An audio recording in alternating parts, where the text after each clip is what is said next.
নমস্কার। All cooking flavour চ্যানেলে আপনাদের সবাইকে স্বাগত জানাচ্ছি। আজকে আমি দেখাবো বিকালের একটি স্ন্যাক্সের রেসিপি, মোচার চপ। খুব সহজেই কিভাবে ঘরে আপনারা মোচার চপ বানিয়ে নিতে পারবেন সেটাই আপনাদের আজকে দেখাবো। চলুন শুরু করা যাক। মোচার চপ বানানোর জন্য আমি এখানে একটা মোচাকে নিয়ে নিয়েছি। মোচাটাকে দেখুন আমি ছাড়িয়ে নিচ্ছি। আমি আপনাদের দেখিয়ে দিচ্ছি কেমন করে মোচাটা ছাড়াতে হবে।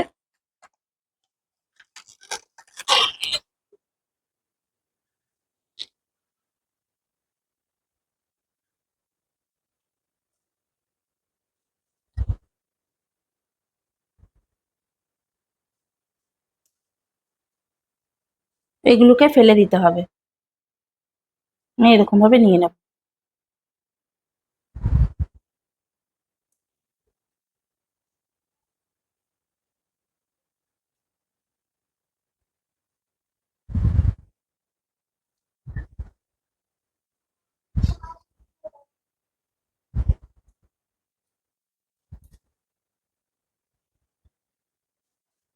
আমি একই রকম ভাবে কিছুটা মোচাকে ছাড়িয়ে নেব।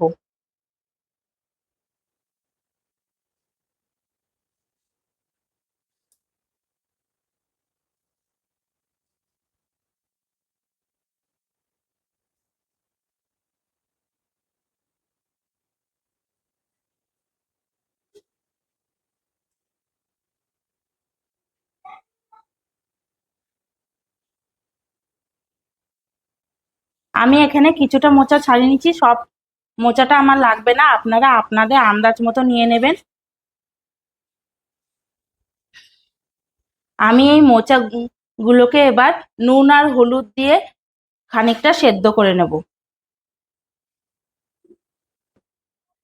নুন হলুদ দিয়ে মোচাগুলোকে আমি হালকা সেদ্ধ করে নিয়েছি। এবার এর মধ্যে আমি একটা বড় আলু সেদ্ধকে ম্যাশ করে দিয়ে দেব। এবার এর মধ্যে দিয়ে দিচ্ছি আমি 1 কাপ বেসন। আপনারা আপনাদের আন্দাজ মতো দিয়ে দেবেন কিন্তু।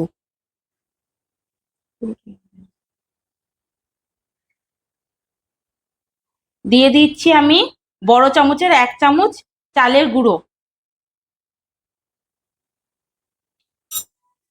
এবার দিয়ে দিচ্ছি আমি স্বাদ মতো নুন, স্বাদ মতো চিনি,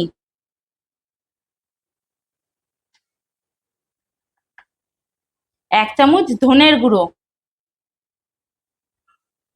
1 চামচ জিরের গুঁড়ো, 1 চামচ হলুদ গুঁড়ো,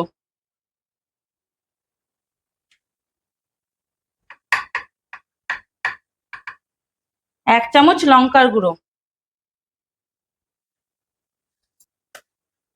আর দিয়ে দিচ্ছি আমি 1 চামচ গরম মশলা।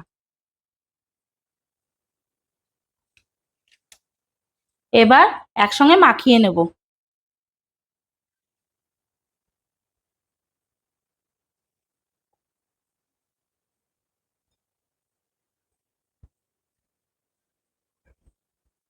আমি এখানে অল্প পরিমাণে জল দিয়ে দিচ্ছি।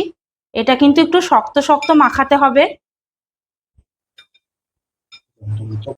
আমি ভালো করে মাখিয়ে নিয়েছি। এবার আমি চপের আকারে ভেজে নেব। এবার গ্যাসের ফ্লেমটা অন করে দিয়ে কড়াইতে সাদা তেল বসিয়ে দিয়েছি। সাদা তেলটা গরম হয়ে এলে এবার আমি এগুলিকে ভেজে নেব। দেখুন আমি চপের আকারে করে নিয়েছি। এগুলিকে এবার আমি এক এক করে তেলের মধ্যে দিয়ে দেবো।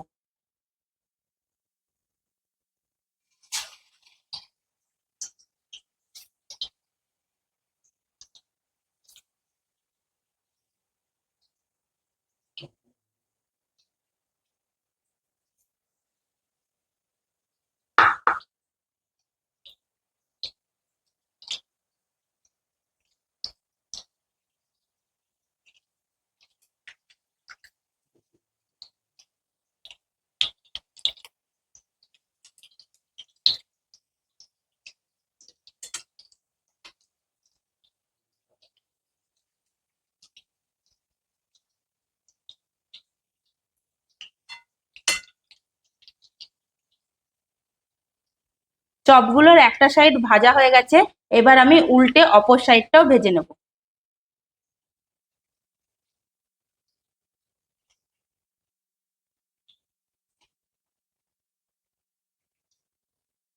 চপগুলো ভাজা হয়ে গেছে, এবার আমি একটা প্লেটের মধ্যে তুলে নেব।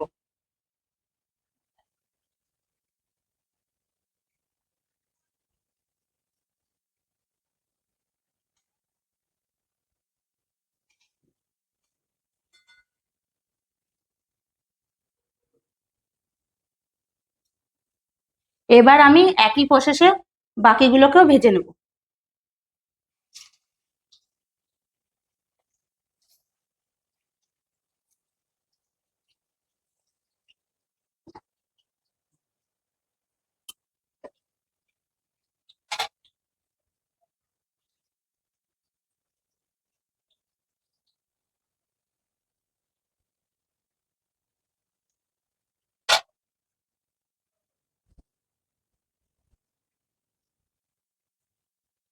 দেখুন এই চপগুলো আমার ভাজা হয়ে গেছে, এবার আমি প্লেটের মধ্যে তুলে নেব।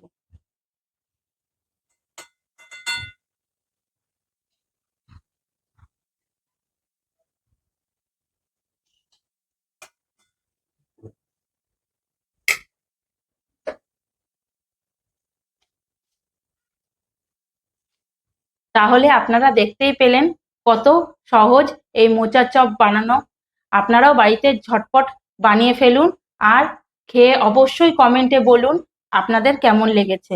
আমার এই রেসিপিটি যদি আপনাদের ভালো লেগে থাকে তাহলে অবশ্যই চ্যানেলটাকে সাবস্ক্রাইব করে দেবেন আর পাশে থাকা বেল আইকনটি প্রেস করে দেবেন।